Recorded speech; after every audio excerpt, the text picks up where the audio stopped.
இன்றைக்கி நம்ம வந்து மீன் குழம்பு செய்ய போகிறோம். மீன் முட்டைப்பாறை மீன் வாங்கி நல்லா க்ளீன் பண்ணி வச்சுருக்கோம். இன்றைக்கி எப்படி செய்கிறோம்னு பார்ப்போம்.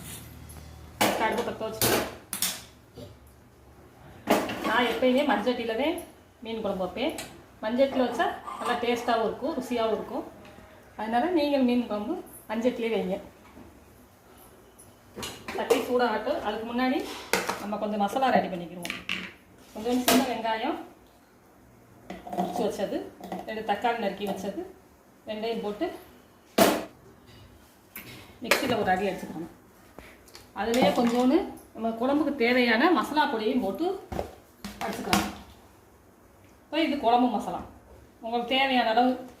இப்போ நான் வந்து 3/4 கிலோ மீன் வச்சுருக்கேன். அதுக்கு 3 ஸ்பூனை போட்டு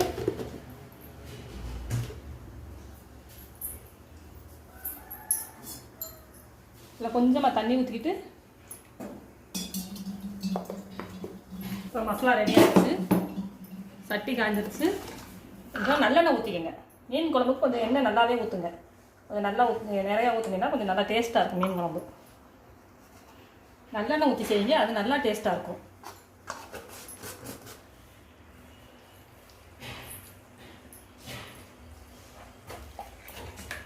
மஞ்சட்டினால கொஞ்சம் லேட்டாகவே சூடாகும். சூடானோன்னு வெந்தயம்,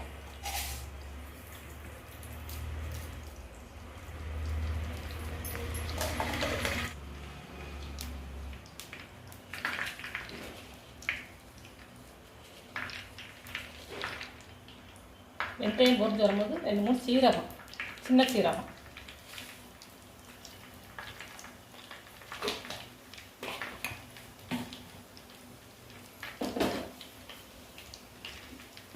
அடுத்தது நறுக்கி வச்சுருக்க சின்ன வெங்காயம்,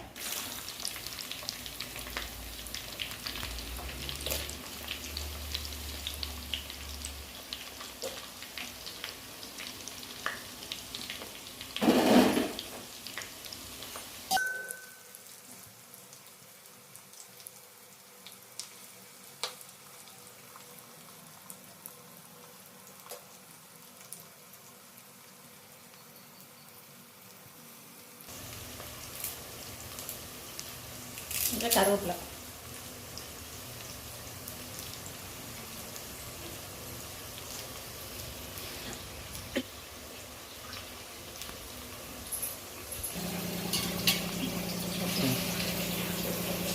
நல்லா வெங்காயம் செவந்து வந்தோடனே தக்காளி,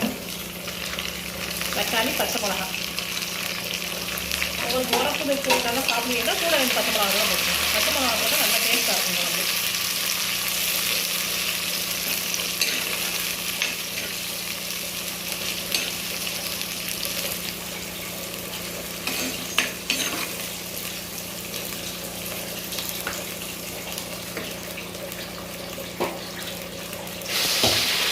தக்காளி வதங்கி வந்தோடனே மிளகாத்தூள்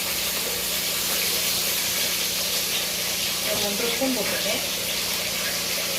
உங்களுக்கு நீங்கள் உரம் சாப்பிடுங்கன்னா இன்னும் கொஞ்சம் போட்டுக்கலாம். உங்களுக்கு தேவையான போட்டுக்கலாம். போட்டு நல்லா வதக்கணும். இந்த மிளகா வாசனை நாங்கள் எப்பயுமே மிளகா பொடி தனியாகவும் மசாலா பொடி தனியாகவும் குழம்பு மிளகா தனியாகவும் அரைப்போம். நல்லா வதங்கினோன்னே மிளகா வதங்கினோன்னே இந்த மசாலா அரைச்சி வச்சுருக்கோம்ல, மிக்சியில் போட்டு அரைச்சோம்ல, அந்த மசாலாவை நல்லா அதையும் போட்டு நல்லா எண்ணெயில் கிண்டி விடணும்.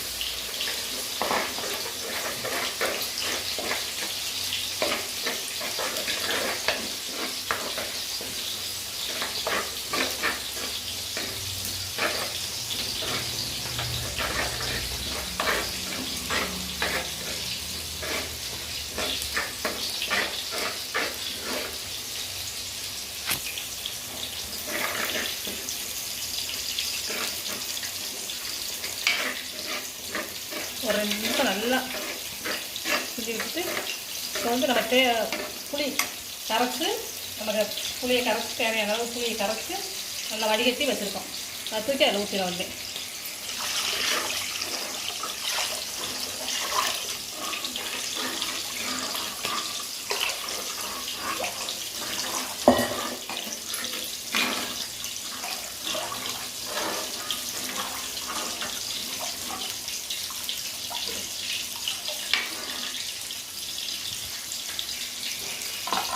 ஊற்றிட்டு தேவையான அளவு உப்பு.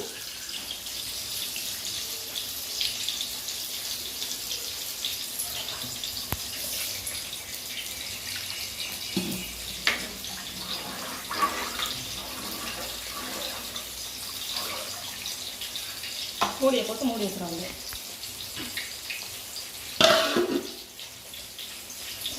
குழம்பு நல்லா கொதிச்சு வந்துருக்கு. நான் வந்து தேங்காய் ஊற்றி செய்வேன். நீங்கள் தேங்காய் வேணும்னா ஊற்றலாம், அப்படி இல்லைன்னா தேங்காய் வேணால் ஊற்றலாம். மீனை போடுறதுக்கு முன்னாடி தேங்காய் ஊற்றிடுங்க. மீனை போடுறதுக்கு முன்னாடி தேங்காய் ஊற்றி நல்லா கொதிக்க விட்டுருங்க ஒரு கொதி.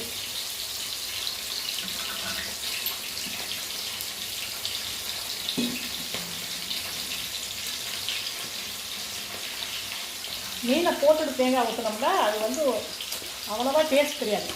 இது நல்லா மீனை வந்து போடுறதுக்கு முன்னாடி நல்லா ஊற்றி கொதிக்க வச்சுட்டீங்கன்னா இந்த மசாலா இந்த தேங்காய் எல்லாம் ஒன்று சேர்ந்து இது பண்ணும்போது நல்லா டேஸ்ட்டாக இருக்கும்.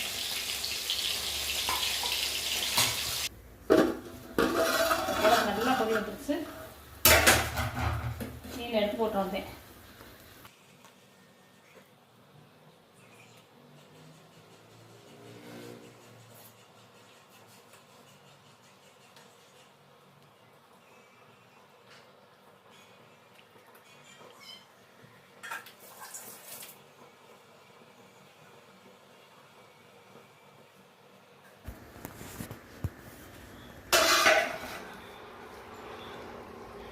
மீனை போட்டு நல்லா மலமலன்னு மீன் பொரிச்சு வந்துருச்சு.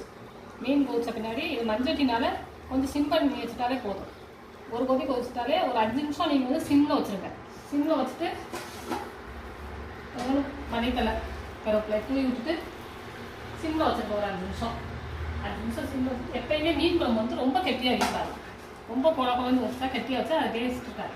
கொஞ்சம் நார்மலாக கொஞ்சம் லைட்டாக தண்ணி மாதிரி வச்சுக்கிட்டா கொஞ்சம் நல்லா டேஸ்ட்டாக இருக்கும் மீன் குழம்பு. அவ்வளோதான். அருமையான மீன் குழம்பு ரெடி.